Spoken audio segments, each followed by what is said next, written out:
The groom left me at the altar for another woman, so I improvised. I stood at the altar for 2 whole hours in my wedding dress, waiting and waiting for my fiancé to arrive. Everyone in attendance was giving me the same pitiful, sorry, it's time to give up kind of look. Even the priest was telling me to get out. Just then my phone buzzed. Sorry, can't make it. Can't make it? That's all he had to say after making me humiliate myself for 2 hours? Just when I thought it couldn't get worse, his best man looked at the floor and apologized to me, admitting he knew my fiancé wasn't going to show up. He'd met someone new at that last business conference. Everyone was outraged. Our families broke out into fights while I stood there stunned. When I got home, I found his note on the counter. Keep the ring. Sell it to fund your little cooking hobby. The same cooking hobby he had called embarrassingly stupid and a waste of time just a few days before. And now he's telling me to fund it with a ring I helped pay for? Fine. I crumpled up the note and spent all night finally planning out something I'd wanted to do. Start my own French frying business. I always hated how fries tasted all the same, just salty and no originality, and came up with a new menu full of crazy flavors. Rotisserie chicken-flavored French fries, fries that tasted like hot dogs but 100 times healthier, even dessert fries where you can dip them into vanilla sundaes. So I finally pulled out my dusty old notebook full of recipes and whipped up my first batch. I bought my own little food truck and set up shop at the park. I was sad at first when no one wanted to text out my food, but soon 1 line turned to 5. Then to 30 people, and soon the line for my food truck wrapped around and almost reached the entrance. One little kid who tried my cotton candy fries screamed out, "I want this every day," while he walked back into the line for seconds. Meanwhile, my ex immediately started the struggle. His business apparently started failing, and somehow he blamed it on me, saying that I must have done something right before I left. How I wanted to sabotage him for choosing someone else. He wasn't wrong. Before he left me for another woman, I'd been the one running his business while he reaped all the benefits. I managed his book, handled his staff schedules, kept all his vendors happy. I handled all the problems with customers while all the money went straight to his pockets. And now that I wasn't around, his business was on the brink of bankruptcy. And to make things sweeter, his side piece, the one he was sure would be better for business, left him at the altar too. That's when I met Ian, a guy who quickly became one of my regular customers. He owned several buildings downtown and was supposedly showing me potential restaurant spaces. But he always stayed for lunch and always ordering the newest thing from the menu. "Your ideas are incredible. I have no idea how you even come up with them," he sang before stuffing his face full of flavored French fries. But I completely understood his surprise. I mean, dessert fries? Who would have thought they'd be such a smash hit for everyone? But I was just thankful to have people who enjoyed a bit of crazy too. One afternoon, Ian showed up during a crazy lunch rush. I was completely frazzled, covered in fry oil, and had just dropped an entire batch of my new strawberry cheesecake fries. "Bad timing?" he asked, and I nearly cried from frustration. But instead of leaving, he rolled up his sleeves and started helping me bag orders. "You don't have to do that," I said, but he just shrugged and said, "My meetings can wait." For the next hour, he worked beside me, making jokes about my crazy flavor combinations while perfectly remembering every regular's usual order. When the rush finally died down, we sat on the curb sharing a basket of my experimental chocolate pretzel fries, and I felt something shift between us. After a week of chatting, Ian came up with an incredible idea. Expansion, franchising, the whole 9 yards. "If you're willing to give it a shot, I'll do everything to make it happen." My heart raced with excitement. I instantly agreed. And for the rest of the year, that's what we focused on, getting the brand and menu out there for everyone to enjoy. By Christmas, we had 5 other trucks, 1 office building, and 3 restaurants all spread across the country. However, when my ex heard about my success, he was shocked, texting me, "Hey, I tried one of your fries earlier today and they definitely tasted better than before. Did you finally take cooking classes?" Well, anyway, I was texting to make you an offer. See if you wanted to collab and help me reopen my restaurant. I almost burst into laughter at his message. After leaving me at the altar, he still had the audacity to speak to me like I was still less than him. I quickly blocked his number and focused on me and Ian's upcoming wedding. But then he showed up to my food truck, looking angrier than ever. He kicked at the truck and tried yelling at the customers, warning them that the food was poisonous, but they all just ignored him, waving over an officer to help handle the situation. He was quickly removed from the park, but I knew he wouldn't stop there. He showed up again a week later, but this time he wasn't alone. He'd brought someone I thought was still left rotting in jail. Winston stood right next to my ex like they planned this whole thing together. My stomach dropped when I recognized his face from old photos my ex used to show me, the business partner who got sent to prison for fraud 3 years ago. My ex had this smug look on his face like he just won something big, while Winston just stared at me with these cold eyes that made my skin crawl. This wasn't some random visit. They came here together on purpose to scare me. My hands shook as I pulled out my phone and texted Ian first, then Dean, trying to keep my face calm even though I felt like throwing up. A customer asked me for extra ketchup, and I almost dropped the whole container because my fingers wouldn't stop shaking. I forced myself to smile and hand over the ketchup packets, then went back to filling orders like nothing was wrong, even though my ex and Winston were still standing there watching me. Ian showed up in less than 20 minutes and positioned himself near the truck where I could see him, and just knowing he was there made my breathing slow down a little. He didn't say anything to my ex or Winston, just stood there with his arms crossed, looking protective. Dean called me back while I was bagging someone's order of bacon cheddar fries and told me to document everything. Don't talk to them at all and meet him at his office in 2 hours. I took a photo of my ex and Winston standing together near my truck, making sure to get both their faces clear in the shot. They finally left after about 10 more minutes, probably because Ian was there, and other customers were starting to notice them just standing around staring. I finished the lunch rush on autopilot, my mind racing the whole time about what they were planning. 2 hours later, I sat in Dean's office describing Winston's whole history, how he and my ex had run some kind of fraud scheme together, and Winston took the fall while my ex somehow stayed out of prison. Dean listened carefully and took notes, then explained that bringing a convicted criminal to harass me at my business actually helped our case a lot. He started typing up an emergency motion right there, citing the pattern of my ex showing up and escalating his tactics, plus Winston's criminal background as proof that I was facing a real threat. Dean said judges take this kind of thing seriously when someone brings their ex-con buddy to intimidate their ex at work. He promised to file the motion first thing in the morning and push for a hearing as soon as possible. That evening, Ian came over to my apartment with his laptop, and we started searching for information about Winston's parole conditions. It took us almost an hour of digging through county records and court documents, but we finally found what we needed. Winston wasn't supposed to be involved in any business activities at all, and he definitely wasn't allowed to hang around with his old partners in crime, which included my ex since they got convicted together. Ian took screenshots of everything while I called Dean and left him a message with what we found. Dean called back within 15 minutes, sounding excited about the information. He said he would file a report with Winston's parole officer first thing in the morning, documenting that Winston showed up at my business location with my ex. The parole officer called Dean back later that night and confirmed she would open an investigation into whether Winston violated his release terms. I couldn't sleep at all that night. Every little sound made me jump up and check the windows. I must have checked the locks on my doors 5 times before midnight. Around 3 in the morning, I finally gave up on sleeping and just sat on my couch with all the lights on, waiting for the sun to come up. When morning finally came, I felt like a zombie. But I forced myself to get ready and head to the truck because I refused to let fear shut down what I built. Ian showed up at the park before I even finished setting up, carrying 2 cups of coffee and a bag of bagels. He offered to stay nearby all day, and I was too rattled to argue or pretend I was fine.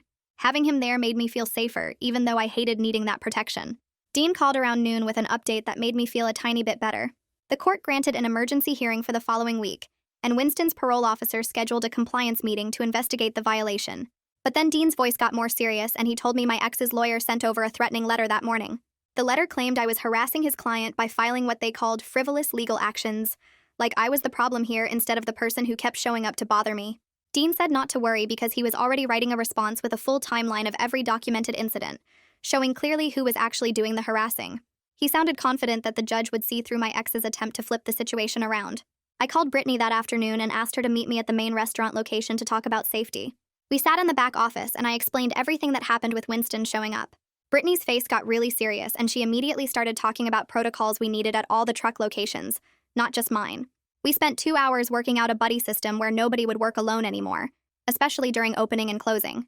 Brittany suggested installing panic buttons in all the trucks that connected straight to the local police, and I approved the cost right away, even though it would be expensive. We also created a contact tree so if something happened at one location, everyone else would know about it immediately. Brittany said she would also look into getting security cameras installed at each truck, and I told her to make it happen as fast as possible. The emergency hearing finally arrived after the longest week of my life. I sat in the courtroom wearing my most professional outfit, trying to look calm and confident even though my stomach was doing flips. When it was my turn to testify, I described the whole pattern starting from that horrible day at the altar, then the note he left, then blocking his number, then him showing up at my truck multiple times, and finally bringing Winston. My ex's lawyer kept trying to make me look like I was just being vindictive, asking questions about whether I was jealous of his new relationship or angry about the business. But Dean had prepared me for this, and I stayed calm, answering each question with simple facts instead of getting emotional. Then Dean presented his timeline with dates, photos, police reports, and witness statements showing I only asked for legal protection after my ex repeatedly harassed me.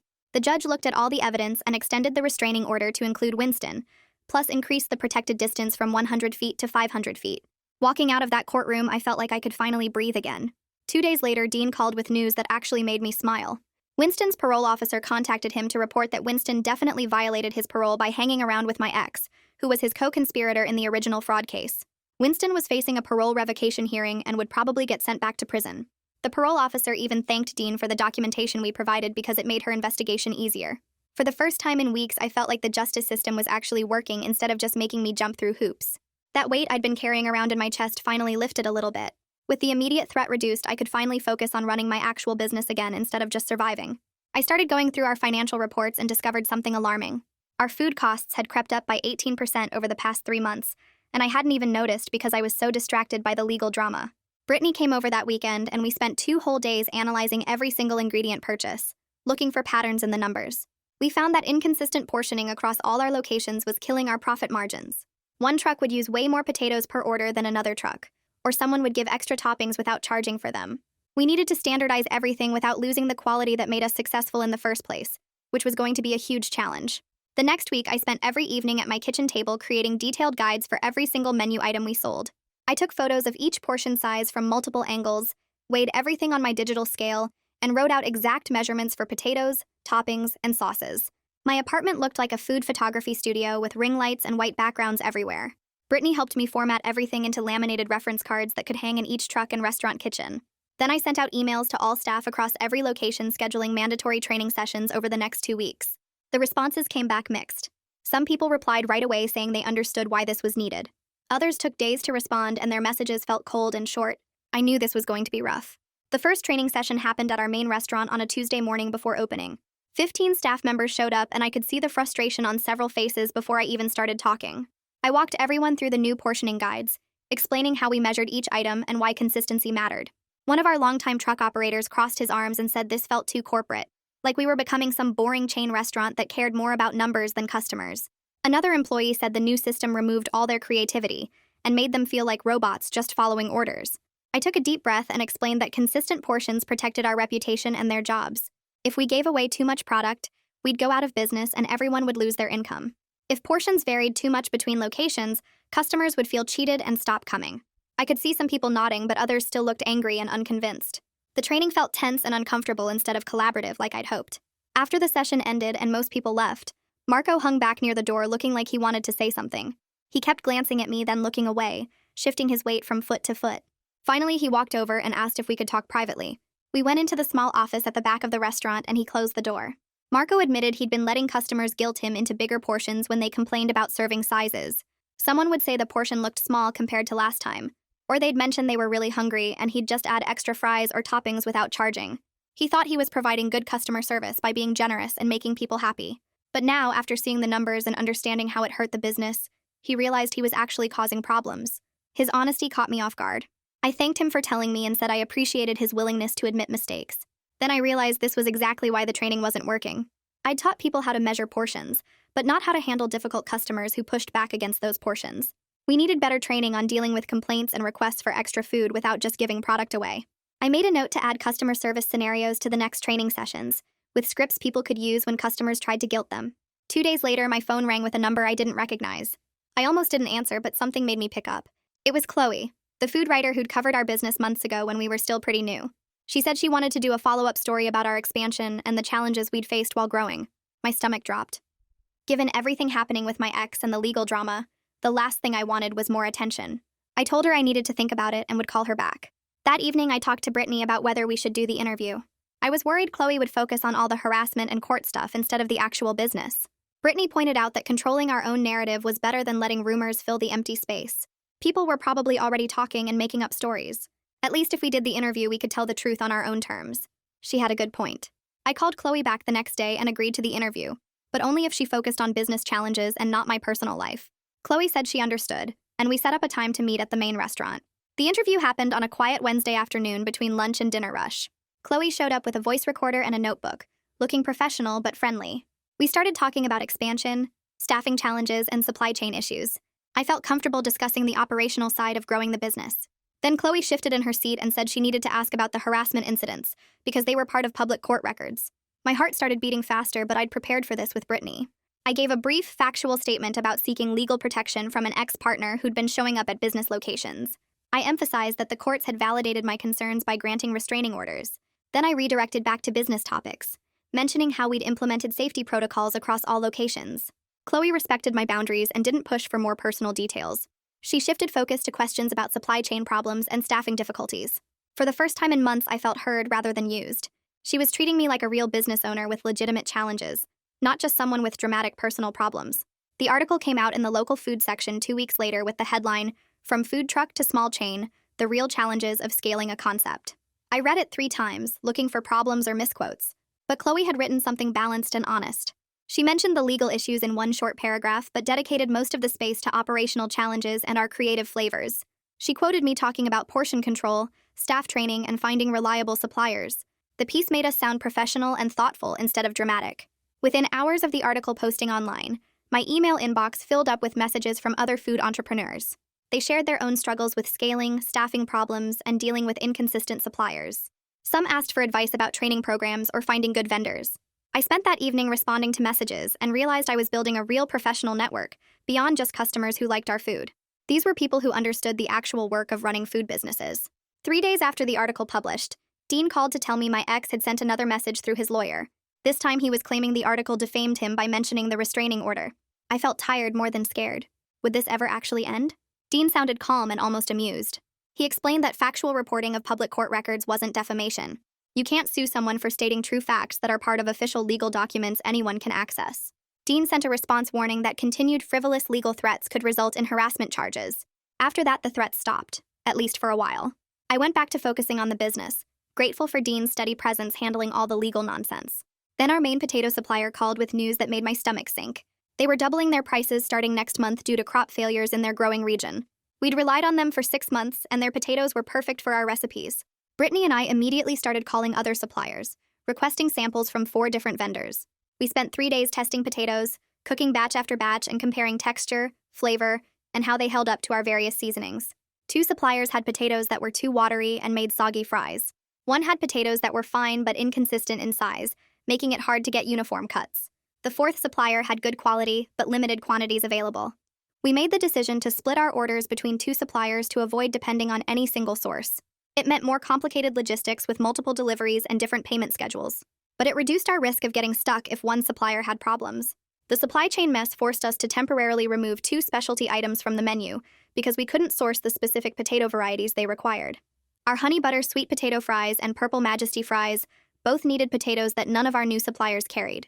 I posted an explanation on social media about agricultural realities and crop availability, promising the items would return when supply got better. Some customers were understanding and supportive. Others left angry comments accusing us of selling out and losing our unique identity. One person wrote that we'd become just another corporate chain that cared more about money than quality. Reading those comments hurt even though I knew they weren't fair. We were trying to maintain quality while dealing with real supply problems beyond our control. That same week, Ian and I had our first serious fight about business decisions. We were at my apartment going over supplier quotes when he suggested we could solve the whole problem by switching to frozen pre-cut fries instead of fresh potatoes. I felt my face get hot with anger.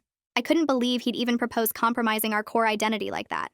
Fresh-cut fries were literally what made us different from every other fry place. That was the whole point of everything we'd built. Ian got frustrated and said I wasn't being practical. We had a supply problem and he was offering a solution, but I was too stubborn to even consider it. We both said things we shouldn't have. I told him he didn't understand what made the business special, and he was just thinking about money like every other investor. He said I was being unrealistic and refusing to adapt to problems. Finally, he grabbed his jacket and left without saying goodbye. I spent that night lying awake wondering if mixing business and romance had been a huge mistake. Maybe we should have kept things professional instead of getting personally involved. The next morning, I woke up to knocking on my door. Ian stood there holding a bag of fresh bagels and looking genuinely sorry. He came in and immediately apologized, saying he'd been thinking like a real estate investor focused on profit margins instead of understanding what made the business work. He asked me to explain why fresh-cut potatoes mattered so much to our concept. I walked him through everything, from how different potato varieties affected flavor, to how the cut style changed texture, to how our cooking method worked specifically with fresh potatoes. I explained that frozen fries were already cooked once before freezing, so they'd never have the same taste or texture as our fresh-cut approach. Ian listened without interrupting, actually trying to understand my perspective instead of just arguing. When I finished, he nodded and said he got it now. He'd been treating it like any other business decision about cost versus benefit, but this was about the fundamental identity of what we were building. We couldn't compromise on fresh cut without becoming something completely different. That night, we stayed up talking about how to keep our relationship from getting tangled up in business stress. Ian suggested we have separate meetings for work stuff versus personal stuff, and I agreed that sounded smart. We decided that for any big business decisions where we disagreed, we'd bring Brittany in to break the tie since she understood operations better than either of us. For relationship problems, we promised to talk about them right away, instead of letting them build up until they exploded during a business discussion. It felt less romantic than I expected, more like we were signing a contract than planning a future together, but it also felt solid and real. Like we were actually building something that could last instead of just hoping everything would work out.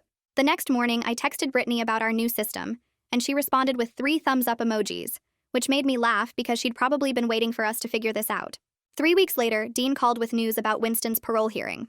I was at the main truck prepping for lunch when my phone rang, and I almost dropped a basket of fries when Dean told me Winston was going back to prison for 6 months. The parole board found that showing up at my business location with my ex violated the restraining order, plus Winston wasn't supposed to be associating with his old fraud partner at all. Dean explained this was actually huge for our safety because Winston was clearly the more dangerous one, the guy with actual criminal experience and connections. My ex was just an angry loser, but Winston knew how to really hurt people. With him locked up again, my ex was basically alone and powerless. I felt something unclench in my chest that I hadn't even realized was tight. Dean reminded me the restraining order was still active and I should keep documenting everything, but his tone was way more relaxed than before. 2 days after Winston went back to prison, Ian called me sounding annoyed. His receptionist had just called security on someone trying to get into his office, and when Ian checked the security footage, it was my ex. Apparently he'd walked in claiming he wanted to talk about leasing commercial space, but Ian's receptionist recognized him from photos I'd shared during our early dates. She'd hit the panic button under her desk, and security escorted him out before he even made it past the lobby. Ian documented everything with timestamps and photos from the security cameras, then sent it all to Dean. I couldn't believe my ex was stupid enough to try this, especially right after Winston got sent back for violating the same restraining order. Dean filed another violation report with the court that same afternoon.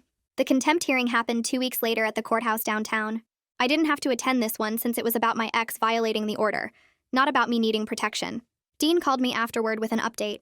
My ex's lawyer had tried arguing that his client was pursuing legitimate business interests and had no idea it was Ian's office. But Dean had done his homework and presented evidence showing my ex had specifically researched Ian's business address online and chosen that location despite there being dozens of other real estate offices closer to where my ex lived. The judge wasn't buying the innocent mistake story. She found him in contempt, slapped him with a $2,500 fine, and warned that any future violations would result in jail time. Dean sounded satisfied when he told me, and I felt this weird mix of relief and exhaustion. How many times did we have to go through this before my ex finally gave up? I scheduled a therapy session with Angelique specifically to talk about the upcoming holidays. Thanksgiving was 3 weeks away, and I was already feeling anxious about family gatherings where relatives would ask about my failed wedding. I sat in Angelique's office picking at my cuticles while I explained how much I dreaded those conversations. She helped me prepare responses that set boundaries without sounding defensive or rude. We spent half the session role-playing different scenarios. She'd pretend to be my nosy aunt asking when I was going to find someone new, and I'd practice saying calmly that I was focusing on my business and personal growth right now. We went through it over and over until I could say the words without my voice shaking or my face getting hot. Angelique reminded me that I didn't owe anyone details about my personal life, and that saying I'd rather not discuss it was a complete sentence. I didn't need to explain or justify or make excuses. Just set the boundary and change the subject. By the end of the session, I felt more prepared, though still nervous. Thanksgiving dinner at my parents' house was awkward but manageable. I used every strategy Angelique and I had practiced. My aunt made one pointed comment about me still being single, and I took a breath before responding that I was focusing on my business and personal growth right now. She looked like she wanted to push further, but my mom changed the subject to ask about the food truck expansion. Ian joined us for dessert, and watching my family's warm reception of him helped ease some of my anxiety. My dad asked him about real estate markets, and my mom kept refilling his coffee, and nobody made weird comments about us dating too soon after my failed wedding. Ian fit in naturally, laughing at my uncle's bad jokes and helping clear plates without being asked. Driving home that night, I felt grateful that the day hadn't been the disaster I'd imagined. December hit like a freight train. All 3 truck locations plus our 2 small restaurants got slammed with customers buying gift cards and placing catering orders for office parties. We hired 6 seasonal staff members to handle the volume, but training them quickly while maintaining our quality standards was exhausting. I was working 14-hour days, barely sleeping, running between locations to check on operations and help during rush periods. Ian started leaving concerned voicemails about me burning out, but I couldn't slow down during our busiest season. Every night, I'd fall into bed too tired to even take my shoes off properly. Brittany was working just as hard, covering shifts when people called in sick and handling vendor orders and managing schedules. We'd text each other at midnight comparing notes and making plans for the next day. The money was good, but the exhaustion was real. The Saturday before Christmas, disaster struck at our main truck location. I was working the fryer when it started making a weird grinding noise, then just died completely. No heat, no nothing. We had a line of 40 people waiting and I wanted to cry from frustration. Instead, I grabbed Marco and we worked together to redirect customers to our nearest restaurant location 2 blocks away. We handed out free order vouchers to everyone in line for their trouble, apologizing over and over while people grumbled about the wait. The fryer repair guy said it would cost $3,000 and take 3 days to fix, hitting us right during our most profitable week of the year. I approved the expense because we had no choice, then spent the rest of the day at the restaurant location helping handle the unexpected crowd we'd just sent their way. Despite the equipment failure, we ended December with our highest revenue month ever. When Brittany showed me the final numbers, I couldn't believe it. We'd made enough profit to cover the fryer repair and still add a significant amount to our emergency equipment fund. Brittany immediately created a preventive maintenance schedule for all locations to reduce the chance of future breakdowns. She color-coded it and everything, with different inspection frequencies for different equipment types. Looking at her detailed spreadsheet, I realized I needed to think more like a business owner and less like someone running a food truck. Systems and planning mattered as much as recipes. You couldn't just wing it when you had multiple locations and dozens of employees depending on you. In January, my inbox had an email from Gerard Duffy, the investor who'd contacted us months ago. He had a revised proposal for funding aggressive expansion. I opened the attachment and my eyes went wide at the numbers. He wanted to open 15 locations in the next year and was offering $500,000 for 40% equity. The email talked about franchising opportunities and licensing deals and national growth potential. Part of me felt tempted by that much money and validation. But his timeline felt reckless and his vision didn't align with our careful growth approach. He wanted to move fast and scale hard, treating us like any other fast food concept. I forwarded the email to Ian with a question mark in the subject line, and he called me 5 minutes later suggesting we meet with Gerard in person, before deciding anything. 3 days later, Ian and I sat across from Gerard at a downtown coffee shop, and I could feel my stomach getting tight the second he started talking. Gerard barely looked at me when I brought up my concerns about quality control and making sure our staff got proper training. He kept turning to Ian, talking about expansion numbers and profit margins like I wasn't even there. Every time I tried to explain how important our cooking process was, or ask specific questions about how we'd maintain standards across so many new locations, Gerard waved his hand and said we could figure out those details later. He acted like the actual food part of my food business was just a small thing we'd deal with eventually. Ian kept trying to redirect Gerard's attention back to me, but Gerard just kept going, throwing out big numbers and talking about market share. When the meeting finally ended and Gerard walked away, Ian and I looked at each other for a second. Then we both said absolutely not at the exact same time and started laughing. We sat there for another hour talking about how wrong that felt, how Gerard clearly didn't understand what made our business special, and how his whole approach would destroy everything we'd built. 2 days later, I sent Gerard a polite email formally declining his investment offer. I explained that our growth strategy focused on sustainable quality rather than rapid expansion, and we didn't think our visions matched up. His response came back within an hour, and I could practically feel the attitude dripping off the screen. He wrote that we were thinking too small, that we'd regret missing this opportunity when our competitors left us behind, and that we clearly didn't understand how real business worked. I forwarded the email to Brittany, and she called me immediately cheering.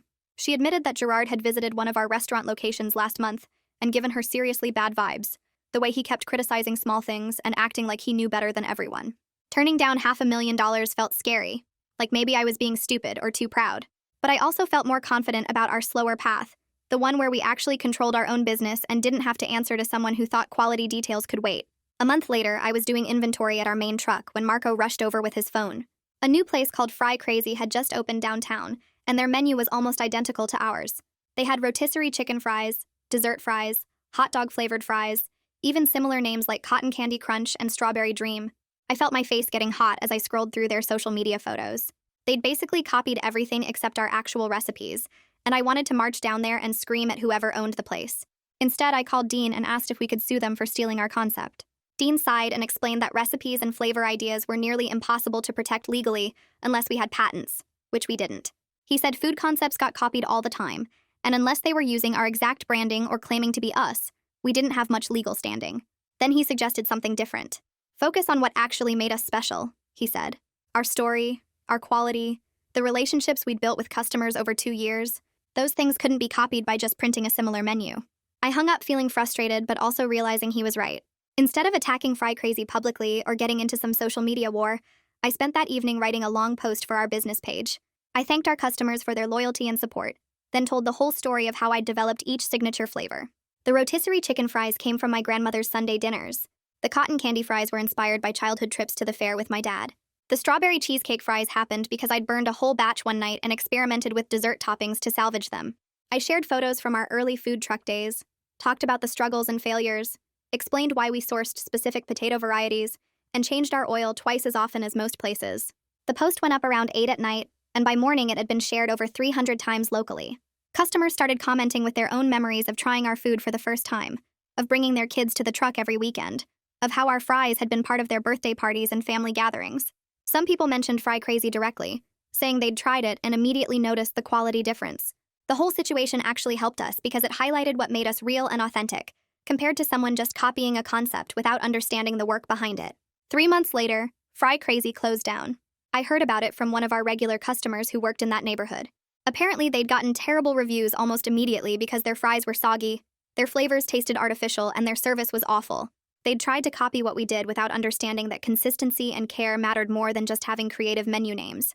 I felt glad we'd been proven right, but also a little sad that they'd wasted their money and time trying to imitate instead of creating something original. The whole experience taught me that our real advantage wasn't just the flavor ideas. It was the 2 years we'd spent perfecting techniques, training staff, building systems, and actually caring about every single order that went out. In March, I was reviewing our monthly reports when I noticed something weird.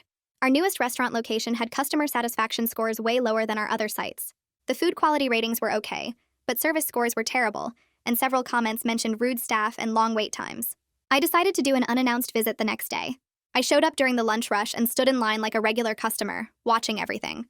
The manager, a guy we'd hired 3 months earlier, was cutting corners everywhere. He was using cheaper oil that I could smell wasn't our usual brand. The fries were coming out pale and undercooked because he'd turned down the fryer temperature to speed up the process. When one of the younger staff members asked him a question, he snapped at her in front of customers. I felt sick watching him damage everything we'd built just to make his shift easier or save a few dollars. After the rush died down, I walked into the kitchen and asked to speak with him privately in the back office. His face went white when he realized who I was. I told him he was suspended immediately pending a full investigation, and he needed to leave the building right then. He started making excuses about tight margins and corporate not understanding real operations, but I cut him off and repeated that he needed to leave now. I spent the next week working that location myself while Brittany conducted a complete investigation into what had been happening. She reviewed all the financial records, interviewed every staff member privately, and checked supplier invoices against what we'd actually received. We discovered the manager had been stealing cash too. He'd been voiding transactions after customers left and pocketing the money, probably hundreds of dollars over the past few months. Finding out felt like getting punched in the stomach. I'd trusted him to represent our business, to treat our customers and staff well, and instead he'd been betraying everyone for his own convenience and profit. We fired him immediately and filed a police report for the theft. Then we implemented way better systems across all our locations, including surprise audits, better security cameras, and a direct hotline where staff could report problems anonymously. The whole situation cost us money and reputation damage, but I felt grateful we'd caught it before things got worse. Some of the staff members at that location admitted they'd wanted to report the problems earlier, but were scared of losing their jobs. That broke my heart because we'd always tried to create a place where people felt safe speaking up. The incident forced us to completely redo our hiring process. Brittany spent 2 weeks researching and developing new procedures that included personality tests, way more thorough reference checks and trial shifts, where we could actually watch how people worked before making them managers. She also created a secret shopper program where we'd regularly send people to test our own locations for quality and service. It added overhead costs that made our margins tighter, but protecting our reputation was worth every penny. I'd rather spend money preventing problems than dealing with the damage after they happened. One evening in April, Ian came over to my apartment with takeout from our flagship restaurant. We'd been so busy with work that we hadn't had a real date in weeks, just quick lunches between meetings and exhausted evenings reviewing reports. We sat on my couch eating our fries and talking about nothing important for the first time in forever. Then Ian set down his food and turned to face me. He said he loved how I'd built something meaningful from pain, how I fought for what mattered, how I'd taught him that success meant building something sustainable rather than just profitable. He pulled out a small box and opened it. The ring was simple and beautiful, just a single stone on a thin gold band. I started crying before he even finished asking if I'd marry him, nodding yes while tears ran down my face. We sat there hugging for a long time, both of us crying happy tears, and I felt this huge sense of rightness about everything. This wasn't like before, rushed and pressured and full of doubt I'd been ignoring. This felt solid and real, and based on actually knowing each other through hard times. Over the next few days, we talked about what kind of wedding we wanted. We both agreed on something small, just immediate family and close friends, maybe 30 people total. The idea of wedding planning made my chest tight at first, all those memories of standing at the altar in my dress flooding back. I made an appointment with Angelique to talk through my anxiety about it. She helped me focus on what I wanted this time instead of what went wrong before. She reminded me that I got to make different choices now, that I could plan something that actually reflected who Ian and I were, instead of what other people expected.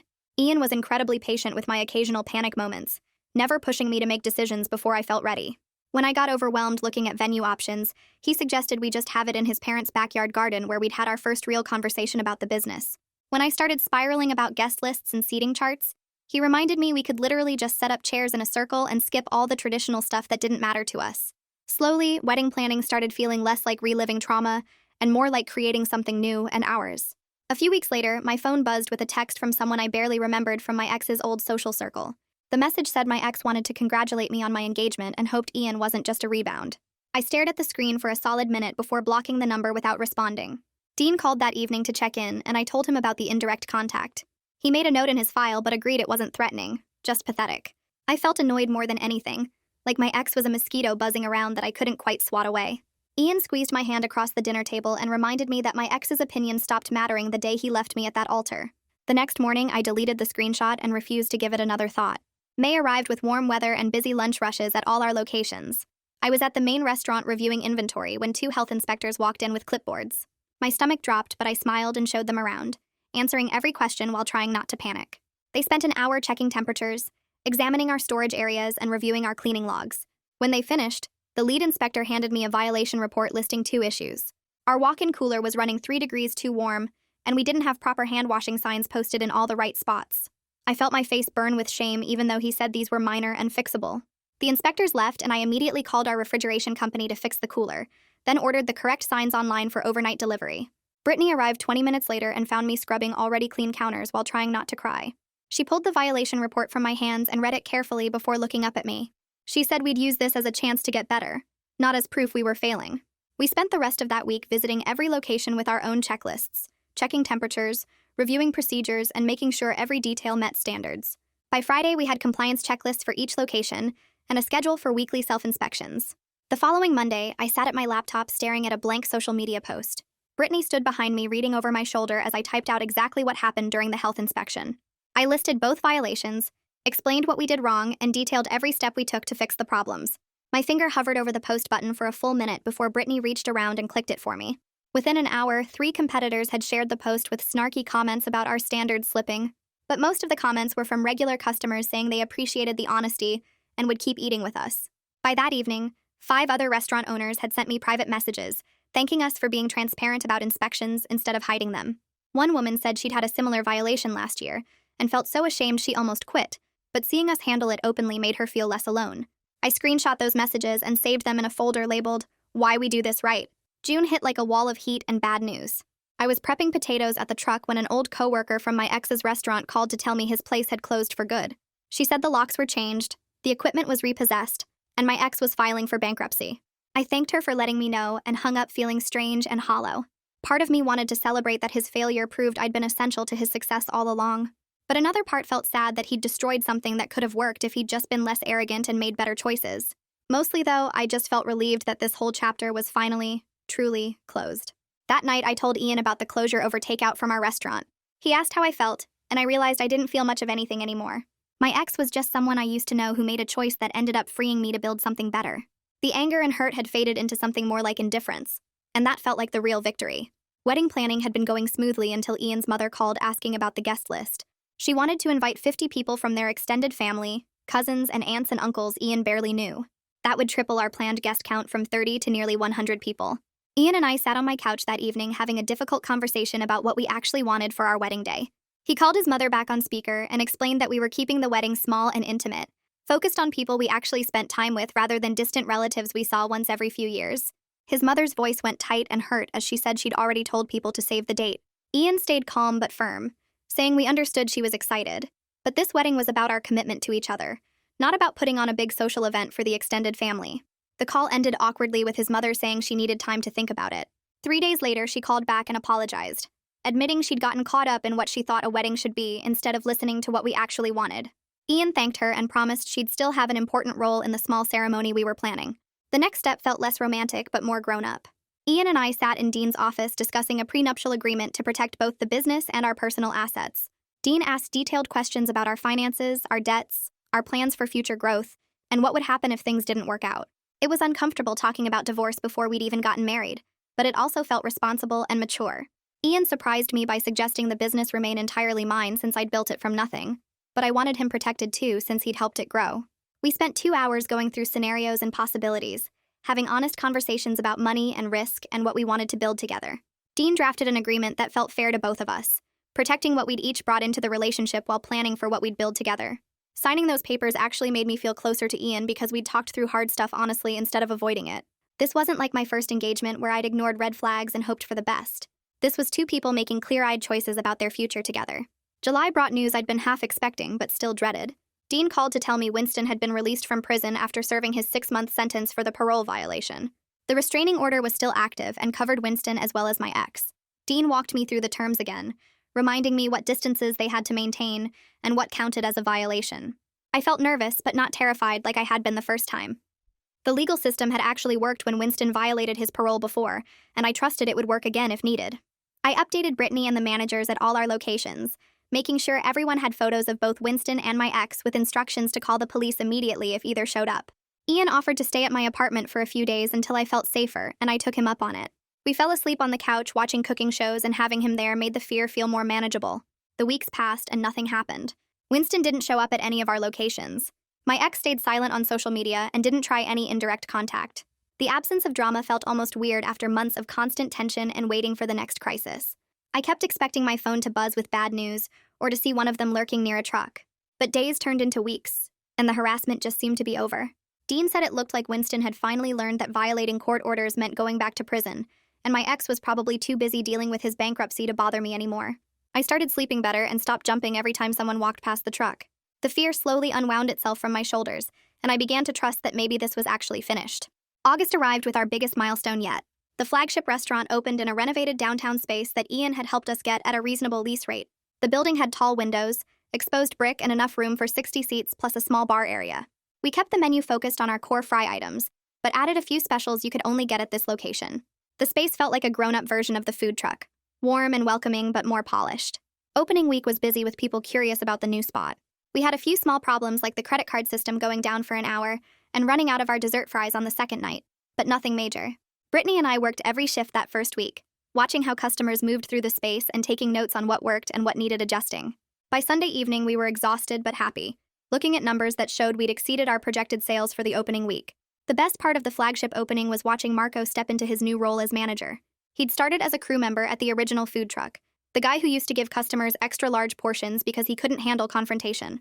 Now he was running the flagship restaurant, training new staff, handling difficult customers with calm confidence, and making smart decisions about inventory and scheduling. I watched him teach a new employee the proper way to cut potatoes for our rotisserie chicken fries, explaining why the thickness mattered and how it affected the cooking time. He had the same patience I tried to have, the same attention to detail that made our food special. At the end of his shift, Marco found me in the office and thanked me for believing in him enough to give him this chance. I told him he'd earned it through hard work and growth, and I was proud of the leader he'd become. Walking to my car that night, I realized that building a team of people who shared our values and cared about quality was just as important as perfecting recipes. The business wasn't just about my fries anymore. It was about the people who made them with care every single day. 2 weeks before the wedding, Dean called me with news I wasn't expecting.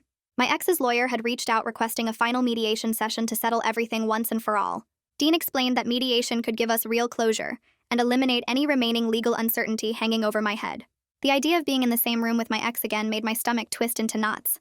I'd worked so hard to move past all the drama and build something good with Ian. The thought of facing my ex across a conference table felt like stepping backward into a nightmare I'd finally escaped.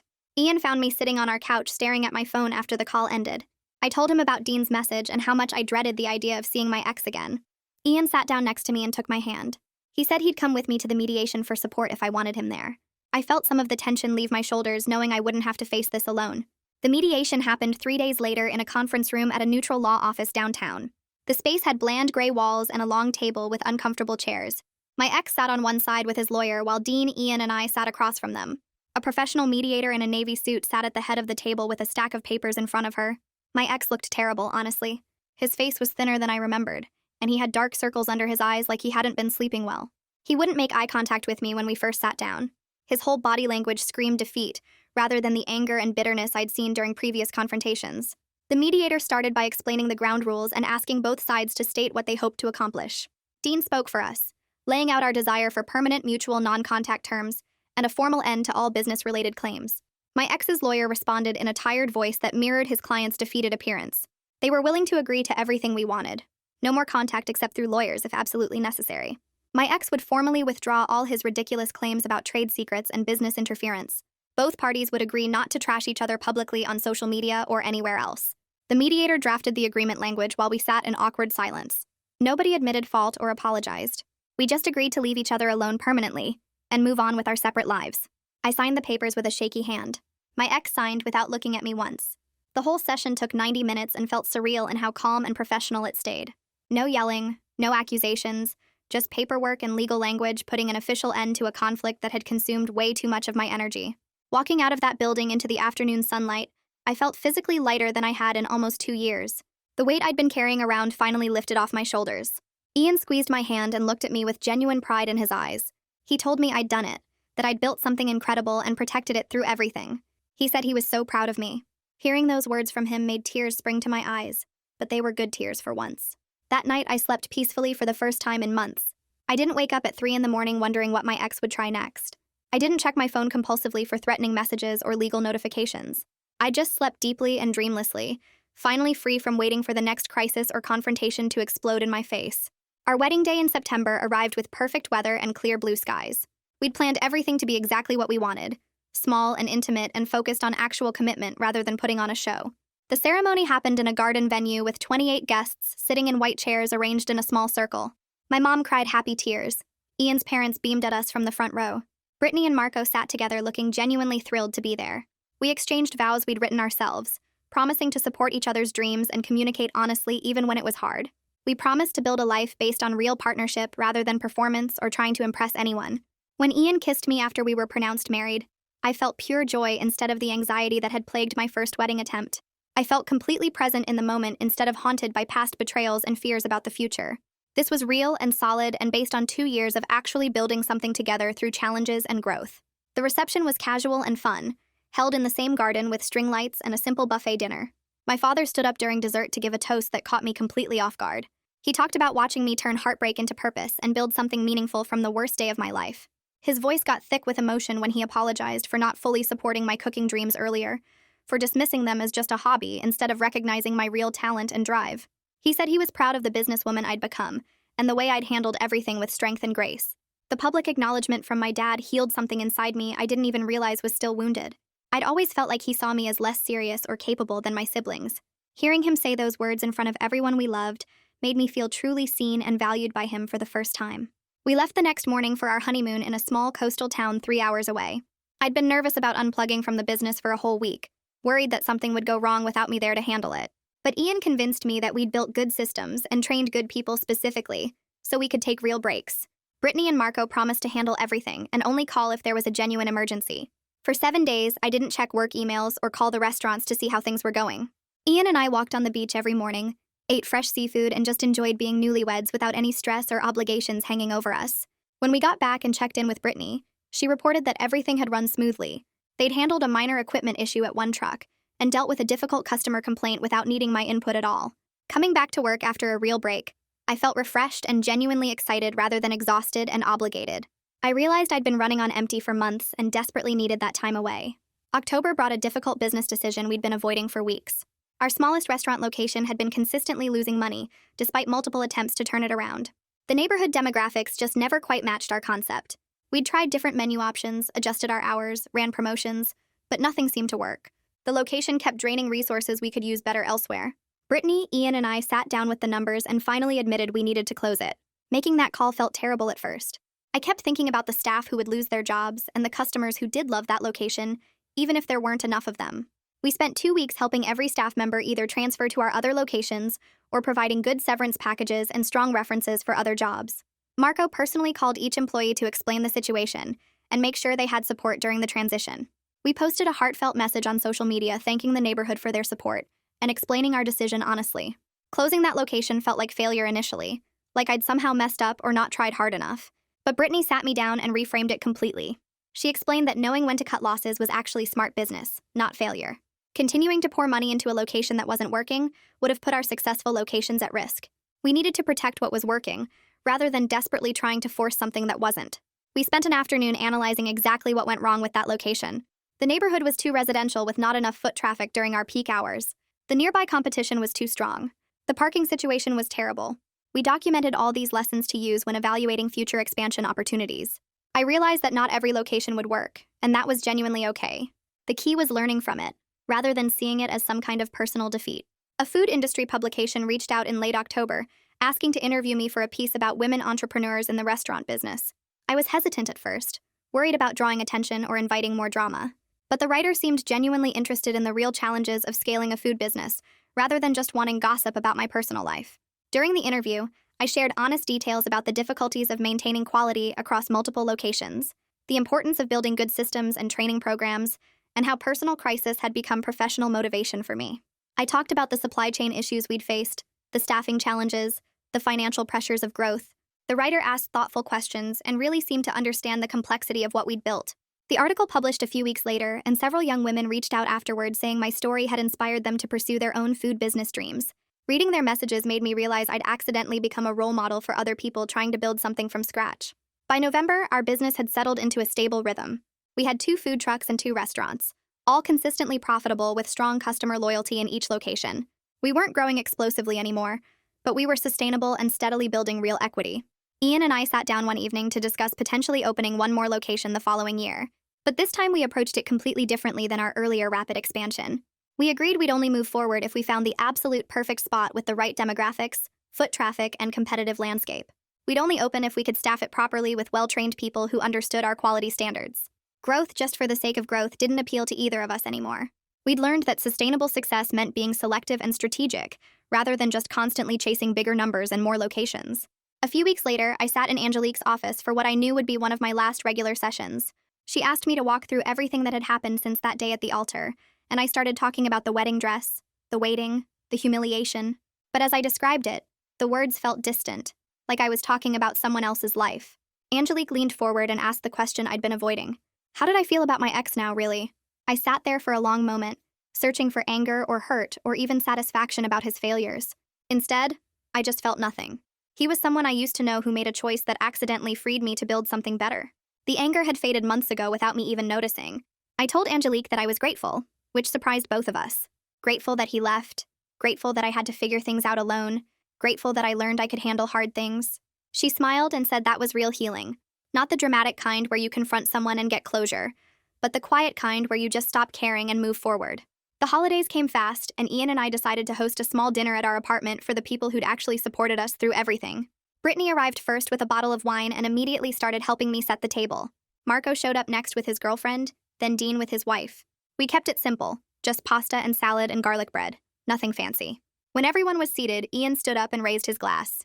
He said we were toasting to second chances, to building something that mattered, and to the family you choose instead of the one you're born with. Everyone clinked glasses, and I looked around the table at these people who'd shown up when things got hard. Brittany, who took my chaotic food truck operation and turned it into a real business. Marco, who started as a crew member and became someone I trusted to run an entire restaurant. Dean, who dealt with all the legal chaos and never made me feel stupid for asking questions. These people had my back when I needed it most, and sitting there with them felt more like family than any blood relation ever had. New Year's Eve arrived cold and clear, and Ian and I stood on our apartment balcony watching fireworks explode over the city. He wrapped his arms around me from behind, and I leaned back against him, feeling completely safe. I thought about standing at that altar 2 years ago in my wedding dress, waiting and humiliated and broken. I never could have imagined ending up here, running a business that actually worked, married to someone who treated me like an equal partner, finally trusting my own choices. Life didn't turn out how I planned it. It turned out better because I built it myself, made my own decisions, learned from my mistakes. The future stretched out ahead of us, wide open and full of things I couldn't predict. But for the first time in my life, that didn't scare me. I wasn't worried about what might go wrong or whether I could handle it. I knew I could handle whatever came next because I'd already survived the worst and turned it into something good. The fireworks kept going, bright colors lighting up the sky, and I squeezed Ian's hand. This was my life now, the one I chose, the one I earned. And it was exactly where I wanted to be. And that's the end of this story. I always hope you take something from these moments that you can actually use. Even one small insight is worth it. Subscribe so you are ready when the next one drops.